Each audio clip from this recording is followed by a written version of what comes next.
Section 6.3 Binomial Radical Expressions. Today's learning goals, students will be able to add and subtract radical expressions. Like radicals are radicals that have the same index and radicand, and that's what's under your radical. Now let's look at how we combine radical expressions using sum and differences. Let's start with the sums.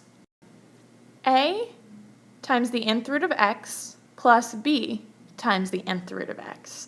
So you have to check, are my radicals and their indexes the same? And they are, so that means you just get to take a, add it to b, and then behind it write the nth root of x. If the indexes or the radical underneath wasn't the same, you would not be able to add the numbers out in front.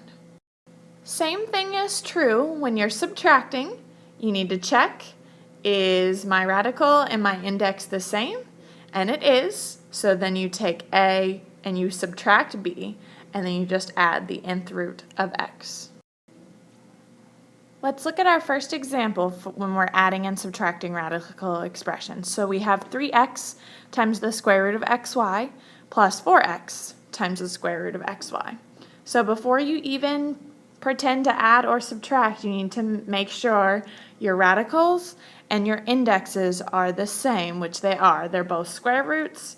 Underneath is both xy. So that means I get to take 3x and I get to add 4x. So 3x plus 4x gives me 7x. And then you just write the radical that's the same behind it. So your answer is 7x times the square root of xy.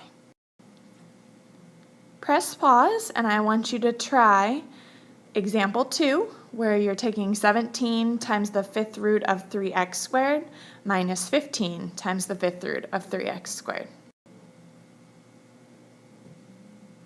Alright, so first thing to check, are your radicals and the indexes the same? They're both fifth roots. Underneath is both 3x squared. So that means I get to take 17, subtract 15, which gives me 2. And then you just write your radical behind it, so it's the fifth root of 3x squared. Let's look at example 3. Can I subtract 7 times the cube root of 5x minus 4 times the square root of 5? You should notice, yes, they both have 5 underneath your radical, but this is a 3 and this is a 2, so this problem cannot be simplified any more than that. Now we are going to have to simplify before we're going to add or subtract. So if you notice, they're all cube roots, which is a good sign, but my radicand is not the same. I have 250, I have 54, and I have 16. So I have to simplify first. Let's start by breaking down the 250. So I know 250 is 25 times 10. 25 is 5 and 5. 10 is 5 and 2. Since it's a cube root, you have to have 3 of the same number. So I circle my 3 5s, and that 5 comes out in front, and I'm left with the cube root of 2. Now I'm going to bring down my plus sign. Now let's break down the 54. So 54 is 9 times 6. The 9 breaks down into 3 and 3. The 6 breaks down into 3 and 2. You need to circle 3 of the same numbers. That 3 gets to come out in front, and you're left with the cube root of 2. Bring down the minus sign. Break down the 16. The 16 breaks down into 4 times 4, and then 2 and 2, and 2 and 2. Circle 3 of the same numbers so that 2 comes out front, and then you're left with the cube root of 2. Now check. Again, they're all still cube roots. There's a 2, and a 2 underneath, so I get to add 5 plus 3 is 8, minus 2 gives me 6, and then I write the cube root of 2, and that's my final answer. Multiplying binomial and radical expressions. So we have 3 plus 2 times the square root of 5 times 2 plus 4 times the square root of 5. So we're going to treat this like every other binomial problem that we've done, and we need to FOIL this. So we take 3, we multiply it by 2, and we get 6. Then we need to take 3 and we need to multiply it by 4 square root of 5. So you only can multiply the numbers out in front. So 3 times 4 gives me 12, and then you just write the square root of 5 behind it. So now we have 2 square root of 5 times 2. Again, you can only multiply the numbers out in front, so 2 times 2 gives me 4, and then I have the square root of 5 left over. Now this last part is where it gets different. So I have 2 square root of 5 times 4 square root of 5. So you multiply the numbers out in front first, so 2 times 4 gives me 8. And then you get to multiply the radicals that are both underneath. So square root of 5 times square root of 5 gives me the square root of 25. Okay, now let's simplify. So our middle two terms are like, they both have radical 5s behind them. So you do 12 plus 4 and you get 16, square root of 5, bring down the 6, bring down the 8, and then the square root of 25 is just 5. So you have 8 times 5, which gives you 40, and you do 40 plus 6, which gives you 46, plus 16, square root of 5.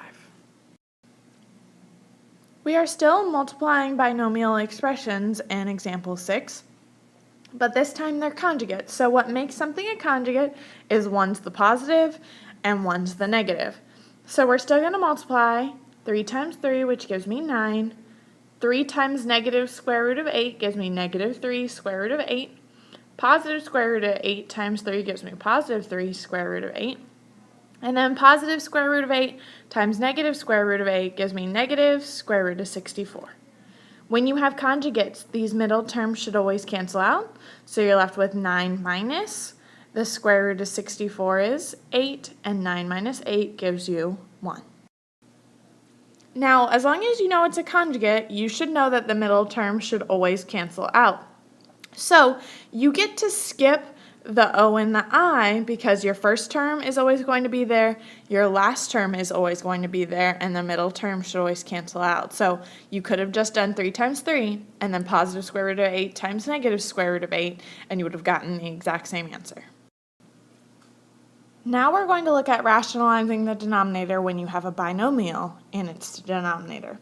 So you look at the denominator, you have square root of 3 minus the square root of 5, and you have to multiply by the conjugate to make that go away. So it's going to be the square root of 3 plus the square root of 5. Whatever you do to the denominator, you also do to the numerator. So you have 2 square root of 7 times the square root of 3. Since the only number out in front is a 2, then you multiply 7 times 3, and that gives you square root of 21. Then you have 2 square root of 7 times the square root of 5. Again, the only number out in front is a 2. 7 times 5 gives you the square root of 35.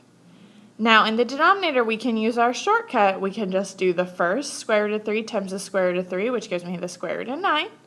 And then the last, negative square root of 5 times positive square root of 5. So that's going to give me negative square root of 25. The square root of 9 is going to give you 3. The square root of 25 is going to give you 5. You cannot combine anything in the top because you have a 21 and you have a 35 under your radical. So that leaves you with 2 square root of 21 plus 2 square root of 35 over negative 2. And then you need to take negative 2 and divide it into 2 plus the square root of 21, which is going to give you negative square root of 21.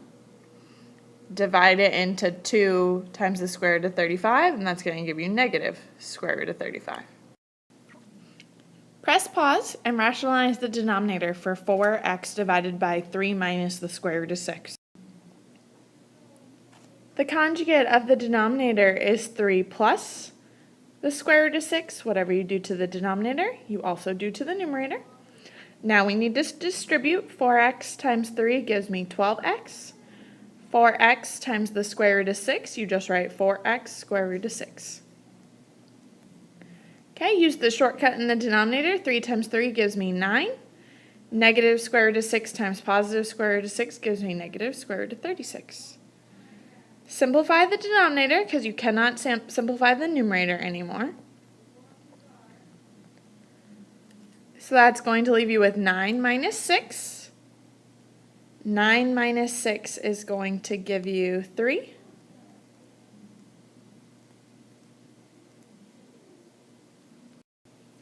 Three goes into 12x, and that leaves you with 4x.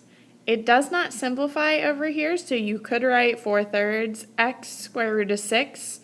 The book just factors out a 1/3 and leaves you with 12x plus 4x square root of 6. So any of these answers are okay. It just depends on which way you see it.